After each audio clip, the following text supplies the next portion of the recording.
ओडिशा सरकार विद्यालय एवं गण शिक्षा विभाग के द्वारा चलाए गए यूट्यूब लाइव कक्षा में मैं मोहम्मद मिर्जा जहीरुद्दीन मुरा सरकारी उच्च विद्यालय हिंदी अध्यापक संबलपुर से आप सभी का स्वागत करता हूं। प्यारे बच्चों, आज की इस कक्षा प्रारंभ करें इससे पूर्व मैं आपसे कुछ प्रश्न पूछना चाहूंगा। प्रश्न यही है कि जब सुबह होती है तो पूर्व दिशा से क्या निकलता है? प्यारे बच्चों, आपको मालूम है पूर्व दिशा से सूर्य या सूरज निकलता है। तो और एक प्रश्न पूछूंगा, जब शाम होती है तो पूर्व दिशा से क्या निकलता है? जब शाम होती है तो पूर्व दिशा से चांद या चंद्रमा निकलता है। प्यारे बच्चों, एक मैं पंक्ति पढ़ता हूं, उससे संबंधित हम कुछ बातें करेंगे।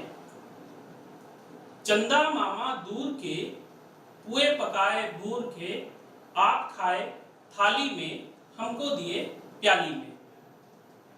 प्यारे बच्चों, आपको याद होगा यह पंक्ति हमने पढ़ा है कक्षा 8वीं की हिंदी पुस्तक में, और इस पंक्ति में यह पंक्ति कक्षा 8वीं की है और हम इसमें किससे संबंधित है? यह पंक्ति चांद से संबंधित है। चांद कहां का सफर करता है? चांद आसमान में सफर करता है, धरती में नहीं। तो हम भी आज चलते हैं आसमान के सफर में और आज एक कविता पढ़ेंगे जिसका शीर्षक है चांद का झिंगोला। चांद का ही एक कविता है और जिसका शीर्षक है चांद का झिंगोला।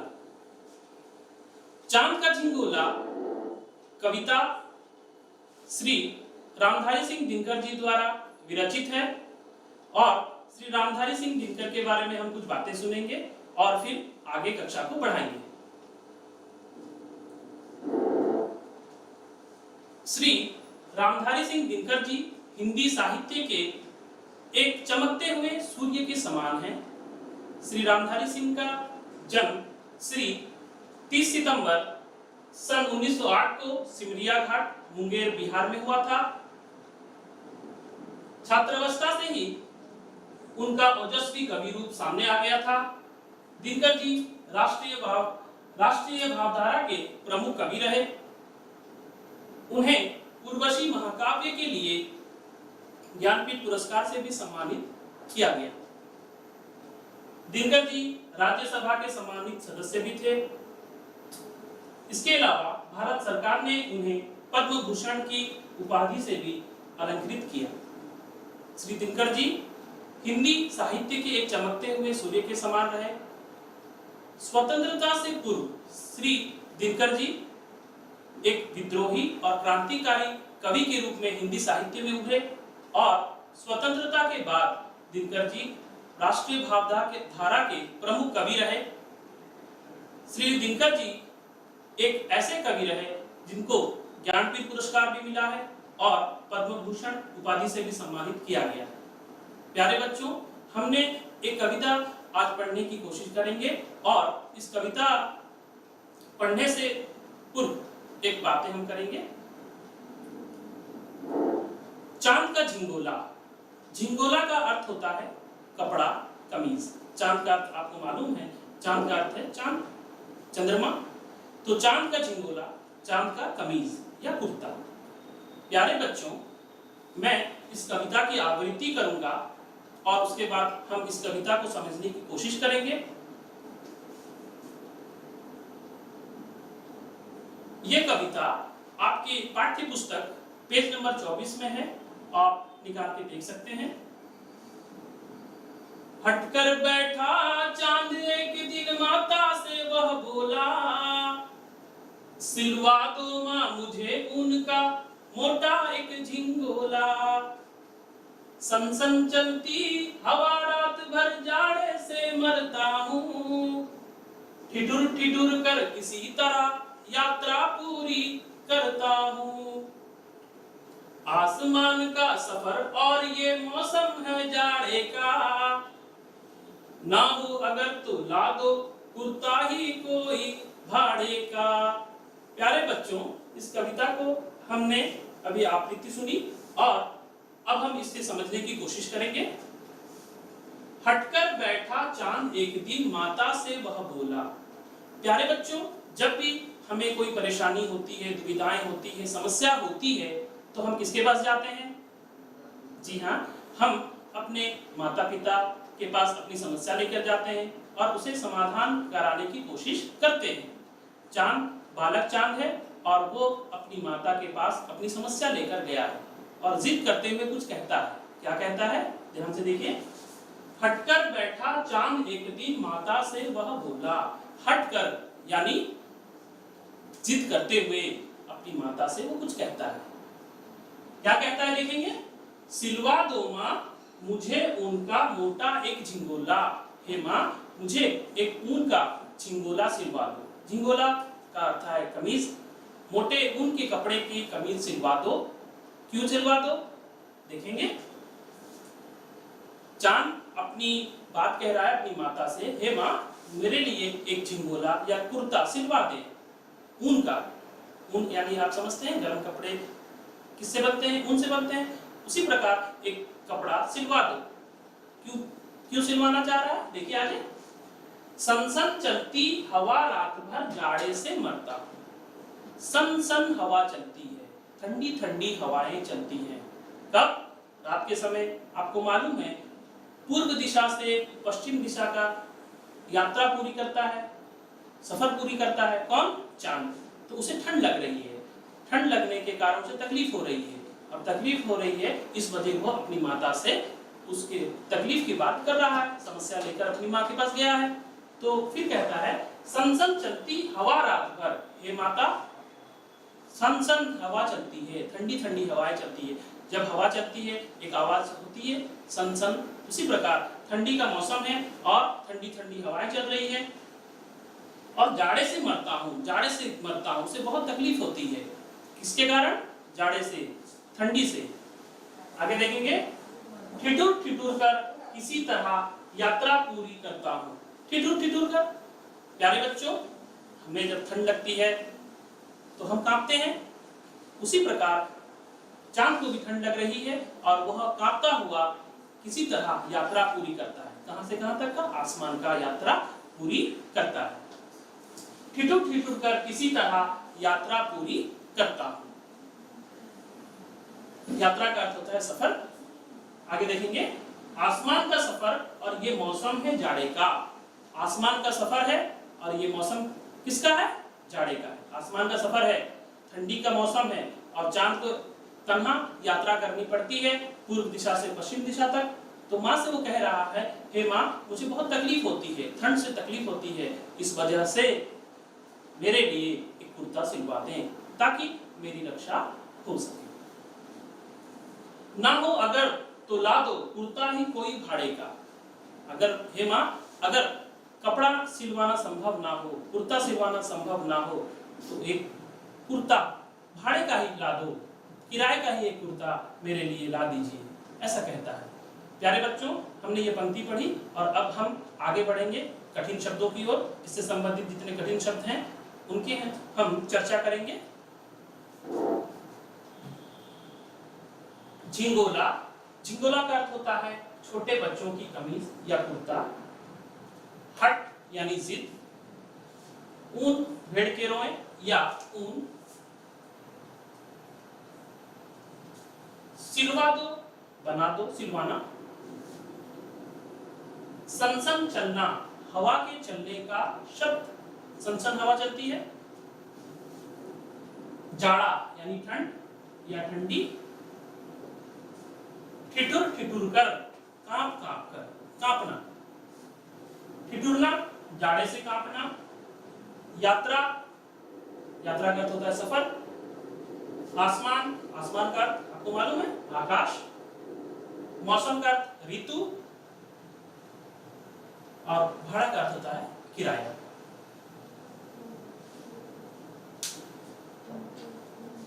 प्यारे बच्चों, हमने यह कठिन शब्द देखा पहली पंक्ति की। अब हम इसकी व्याख्या की ओर चलेंगे। प्रस्तुत पंक्तियों में दिनकर जी ने यह कहा है कि एक दिन चांद अपनी माता से जिद करता हुआ कहता है कि माँ, मेरे लिए एक मोटा सा कुर्ता या झिंगोला सिलवा दो। क्योंकि रात भर सनसन हवा चलती है।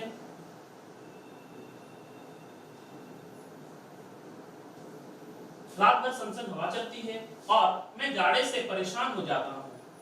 ठंड से ठुठुरते हुए बड़ी मुश्किल से यात्रा पूरी करता हूँ। एक तो आसमान में सफर करना पड़ता है और साथ ही जाड़े का मौसम है। माँ, अगर एक कुर्ता सिलवाना संभव ना हो तो मेरे लिए किराए का ही एक कुर्ता लाकर दे दो, जिससे किसी भी तरह का हो सके।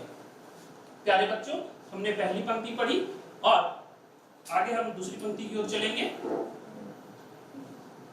मैं इसकी आवृत्ति करूंगा और इसे समझने की फिर कोशिश करेंगे। बच्चे की सुन बात कहा माता ने, अरे सलोने, कुशल करे भगवान लगे मत तुझको जादू टोने। जाड़े की तो बात ढीरती हूँ, एक नाप में कभी नहीं तुझको देखा करती हूँ।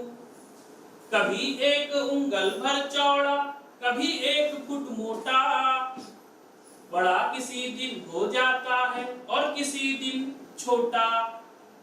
प्यारे बच्चों, इसे समझने की कोशिश करेंगे। आसान सी कविता है। बच्चे की सुन बात कहा माता ने। दुनिया में हर माँ अपने बेटे के लिए प्रार्थना करती है, उसको कोई तकलीफ ना हो। उसी प्रकार माँ, चांद की माँ भी अपने बेटे के लिए यही मंगल कामना कर रही है कि उसे कोई तकलीफ ना हो, कोई भी परेशानी ना हो, कोई भी जादू टोना ना लगे। जाड़े की तो बात ठीक है पर मैं तो डरती हूँ। बेटे, जाड़े की तो बात ठीक है, मुझे एक बात से खटकती है, डर लगता है एक बात से। किस बात के लिए? एक नाप में कभी नहीं तुझको देखा करती हूँ। एक नाप में तुझे कभी देख नहीं पाती। आप बताइए, कभी भी आप चांद को एक नाप में हर दिन देखते हैं? जी नहीं, हमेशा चांद अपना स्वरूप परिवर्तन करता रहता है। तो माँ वही बात कह रही है अपने बेटे से कि मैं एक नाप में तुझे कभी नहीं देखा करती हूँ। कभी एक उंगल भर चौड़ा, कभी एक फुट मोटा। कभी एक उंगल का अर्थ होता है उंगली, कभी एक उंगली चौड़ा दिखाई देता है तो कभी एक फुट मोटा दिखाई देता है। आप भी देखे होंगे आसमान में बड़ा किसी दिन हो जाता है, कभी चांद हमको बड़ा दिखाई देता है और कभी चांद हमको छोटा दिखाई देता है। उसी प्रकार माँ कह रही है तुझे मैं एक नाप में कभी नहीं देखा करती हूँ। कभी एक उंगल भर चौड़ा, कभी एक फुट मोटा, कभी बड़ा दिखाई देता है और कभी तू छोटा दिखाई देता है। इसके कठिन शब्दों की ओर चलेंगे। सलोने का अर्थ होता है सुंदर, कुशल का अर्थ होता है मंगल, भगवान का अर्थ है ईश्वर, जादू टोना टोटका, नाप का अर्थ होता है माप, उंगली उंगल का अर्थ होता है उंगली। प्यारे बच्चों, अब हम इसकी व्याख्या की ओर चलेंगे। बच्चे की यानी चांद की बात सुनकर माँ ने कहा, अरे सलोने, भगवान तेरा मंगल करे, तुझे कोई जादू टोना ना लगे। जाड़े की तो बात ठीक है कि तुझे सफर के दौरान ठंड लगती है, लेकिन मुझे एक ही बात खटकती रहती है कि मैं कभी भी तुझे एक नाप में नहीं देख पाती। कभी तुम एक उंगली चौड़े, कभी एक फुट मोटे हो जाते हो, तो किसी दिन तुम बड़े हो जाते हो और किसी दिन तुम छोटे दिखाई देते हो। इस प्रकार तुम्हारा स्वरूप प्रतिदिन बदलता रहता है।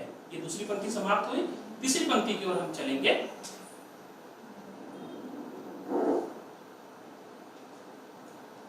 घटता बढ़ता रोज किसी दिन ऐसा भी करता है, नहीं किसी की आंखों को तू दिखलाई पड़ता है। अब तू ही ये बता, नाप तेरी किस रोज लिवाए, सीधे एक झिंगोला जो हर रोज बदन में आए। प्यारे बच्चों, इसे समझने की कोशिश करेंगे। घटता बढ़ता रोज किसी दिन ऐसा भी करता है। इससे पूर्व पंक्ति में हमने देखा माँ कह रही हैं कि हे बेटे, तेरा स्वरूप हमेशा बदल रहा है। कभी तू बड़ा दिखाई देता है, कभी छोटा दिखाई देता है, कभी एक उंगली चौड़ा दिखाई देता है तो एक फुट मोटा दिखाई देता है। उसी प्रकार फिर आगे कहती है माँ ही कह रही है, घटता बढ़ता रोज, हर दिन तू घटता रहता है और बढ़ता रहता है, एक नाप में कभी नहीं दिखाई देता है। ऐसा भी करता है, ऐसा भी दिन आता है, क्या होता है, नहीं किसी की आंखों को तू दिखलाई पड़ता है। ऐसा भी दिन आता है कि एक दिन तू बिल्कुल दिखाई भी नहीं देता है। घटता बढ़ता रहता है, ठीक है, लेकिन एक दिन ऐसा आता है कि तू बिल्कुल दिखाई ही नहीं देता। प्यारे बच्चों, आपको मालूम होगा कि जब पूर्णिमा की चांद होता है, पूर्णिमा का रात होती है, तो चांद पूरे आकार में दिखाई देता है और अमावास की रात में चांद बिल्कुल दिखाई नहीं देता। तो वही बात कह रही है माँ, ऐसा भी दिन आता है कि तू बिल्कुल दिखाई भी अदृश्य हो जाता है, दिखाई नहीं देता। माँ यही बात कह रही है, नहीं किसी की आंखों को तू दिखलाई पड़ता है, अदृश्य हो जाता है, तू किसी की आंखों को दिखाई नहीं देता। अब तू ही यह बता, नाप तेरी किस रोज लिवाएं। अब तू ही यह बात बता कि तेरा नाप किस रोज लिया जाए, जब तू 1 उंगल भर चौड़ा है, जब तू 1 फुट मोटा है, जब तू बड़ा है और जब तू छोटा है। और एक दिन ऐसा भी आता है कि तेरा स्वरूप दिखाई ही नहीं देता। अब तू ही बता, तेरा नाप किस रोज लिया जाए। सीधे एक झिंगोला जो हर रोज बदन में आए, एक कपड़ा एक कमीज सिलवा दे, एक झिंगोला सिलवा दे जो तू हर रोज पहने। प्यारे बच्चों, हमने ये कविता की आखिरी पंक्ति पढ़ी और अब हम इसके कठिन शब्दों की ओर चलेंगे। घटता का अर्थ होता है घटना, कम होना, रोज प्रतिदिन, लिवाएं लेना, किस रोज किस दिन, बदन का अर्थ होता है शरीर। साधारण सा शब्द है। आगे हम इसकी व्याख्या की ओर चलेंगे। मां चांद से कहती है कि तू तो रोज घटता बढ़ता रहता है, फिर कभी ऐसा भी दिन आता है कि तू बिल्कुल दिखाई नहीं देता। अब तू ही ये बता कि तेरा नाप कौन सा नाप लेकर तेरे लिए एक झिंगोला सिलवा दे जो तेरे पहनने के काम आए और तुझे ठंड से रक्षा हो सके, ठंडी से तुझे आसानी हो, ठंडी से तुझे रक्षा हो सके। प्यारे बच्चों, इससे संबंधित कुछ प्रश्न हैं और कुछ उत्तर देने की हम कोशिश करेंगे।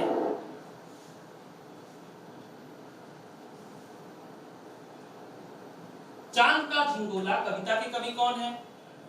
आपको मालूम है? चांद का झिंगोला कविता के कवि श्री रामधारी सिंह दिनकर जी हैं।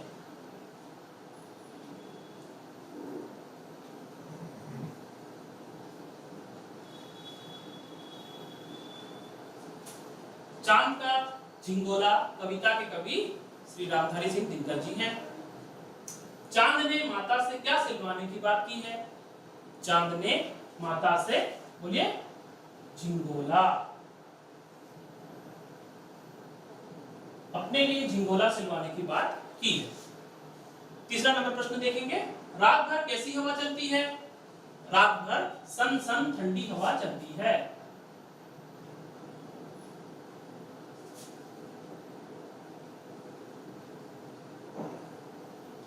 रात भर सन सन ठंडी हवा चलती है। चांद कैसे यात्रा पूरी करता है? चांद ठिठुर ठिठुर कर यात्रा पूरी करता है। कविता में कौन से मौसम का वर्णन है? बताइए। कविता में ठंडी या जाड़े?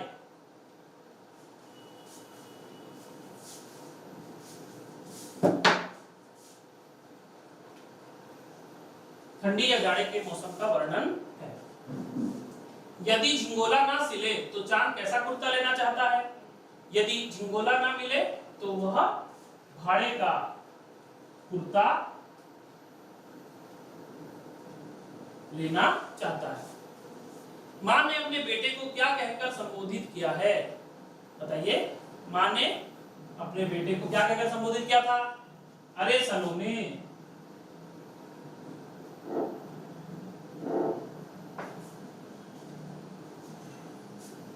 माता माता किससे अपने बच्चे की कुशलता की कामना करती हैं? माता, चांद की माता किससे अपनी बच्चे की कुशलता की कामना कर रही हैं? ईश्वर या भगवान?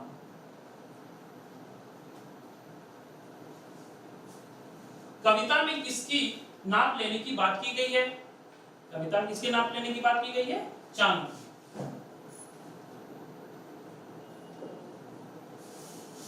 कौन एक नाप में कभी नहीं दिखाई देता? बताइए, कौन एक नाप में बिल्कुल दिखाई नहीं देता, कभी दिखाई नहीं देता? उसका उत्तर भी वही चांद ही होगा। निम्नलिखित शब्दों के वचन परिवर्तन करें। वचन परिवर्तन करेंगे, 5 शब्द दिया गया है। झिंगोला, झिंगोला ये सारे शब्द एक वचन में है और इसे हम बहुवचन रूप में परिवर्तन करेंगे। झिंगोला, झिंगोले, हवा, बताइए क्या होगा हवा का? हवाएं, यात्रा, यात्राएं, रात, रातें, मोटा, मोटे।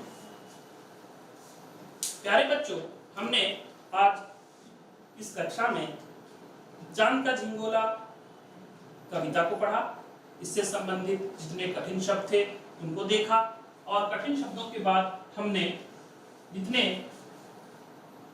छोटे छोटे प्रश्नों का हमने उत्तर देने की कोशिश की। प्यारे बच्चों, हमने इस कविता से क्या सीखा? इस कविता का मूल भाव क्या है? इस कविता का मूल भाव यही है कि जो हमेशा अस्थिर है, जो हमेशा अपना स्वरूप परिवर्तन करता रहता है, जो स्थिर नहीं, उसके लिए कुछ भी करना संभव नहीं है। कविता से हमने क्या सीखा? देखिए, सदा अस्थिर के लिए कुछ भी नहीं किया जा सकता। जो हमेशा अस्थिर है उसके लिए कुछ भी करना संभव नहीं है। प्यारे बच्चों, आज की कक्षा हम यहीं समाप्त करेंगे और उससे पूर्व एक दो बातें करना चाहूंगा क्योंकि समय है हमारे पास। इस कोरोना काल में, इस कोरोना की महामारी में अपनी सुरक्षा का ध्यान दें, अपने घर वालों की सुरक्षा का ध्यान दें और अपने समाज का और अपने देश का सुरक्षा का ध्यान दें। और हम सुरक्षित रहेंगे, हमारा समाज सुरक्षित रहेगा, हमारा देश सुरक्षित रहेगा। और इस महामारी के दौर में हमें क्या करना है आपको मालूम है, हमेशा मास्क पहनना है, हाथ को हमेशा सैनिटाइज करता रहना है और भीड़ भाड़ वाले जगहों से बचना है। आज की कक्षा हम यहीं समाप्त करते हैं। बहुत बहुत धन्यवाद।